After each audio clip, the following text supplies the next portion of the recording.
One of the more difficult aspects of being an investor comes from the fact that we often have competing emotions depending on where we are in the market cycle. There's fear and greed, overconfidence and loss aversion, panic and euphoria. Traders who understand FOMO, where it comes from, and how they react to it are in a strong position to tackle it at its root cause. This episode will help you get to grips with your FOMO, offering solutions to stop it in its tracks or even to prevent it from arising in the first place. But before we go too far, don't forget to hit that subscribe button so you don't miss the future episodes about FOMO and investing in general. What is FOMO? FOMO is the acronym for fear of missing out. It's the fear of missing out on the profit you might make if you don't buy a stock ASAP, regardless of its current price. The financial market is driven more by emotions rather than rationality, so FOMO is a huge factor to consider when investing. The FOMO feeling is particularly prevalent when an asset rises in value significantly over a relatively short time. This has the potential for an individual and the market community as a whole to make market decisions based upon emotion, the fear of missing out, instead of logic and reasoning. It's especially dangerous for the undisciplined retail investor, as it can often lead to a situation where trades are made for an asset that is overpriced, incurring much greater risk of financial losses. Where does FOMO come from? FOMO in trading has deep-seated emotional roots, and it stems from our interconnected daily lives. The modern trader lives in a world where social media is commonplace and they're bombarded with stories of others succeeding. FOMO can stem from various feelings and emotions that occur during investing, including fear, greed, jealousy, and impatience. The fast-paced nature of investing means many situations can drive these emotions, from newsworthy events to sudden market movements to something as simple as a conversation with another trader. There's the potential for FOMO. During the bear market, it would be impossible to ignore the gnawing fear of being in risk assets as they were getting demolished. That fear of being in quickly morphed into the fear of missing out now that stocks have come roaring back. FOMO is more acute when certain areas of the market are performing far better than others. You wouldn't be human if you didn't at least consider why you don't have your entire investment portfolio in tech stocks right now. They just went through one of the most dominant runs in history, outperforming in the bull market, outperforming during the bear market, then outperforming in the recovery from that bear market. You're lying to yourself if you haven't thought about selling everything else and simply buying Apple, Amazon, Microsoft, Google, and Facebook.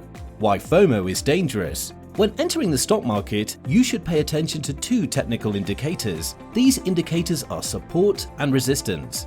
Support occurs when falling prices stop, change direction, and begin to rise. Support is often viewed as a floor, which is supporting or holding up prices. Resistance is a price level where rising prices stop, change direction, and begin to fall. The rule is when investing, you should buy stocks near support and sell near resistance. However, maybe investors out of FOMO do the opposite. FOMO makes investors buy stocks at resistance. It also hinders investors' opportunity to recover their losses when they sell at the bottom. Insensitivity to price.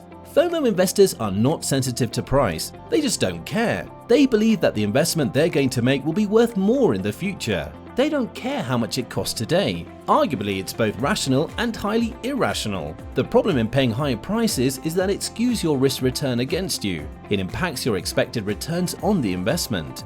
Willingness to buy any stock at any amount. FOMO investors are willing to pay significantly more than what something is worth today, hoping that it will increase in value later. There is a chance that will never happen. Sure, it's possible to pick a winner every once in a while, but if the reward for picking winners doesn't make enough to cover the losers, then the strategy won't be profitable long term.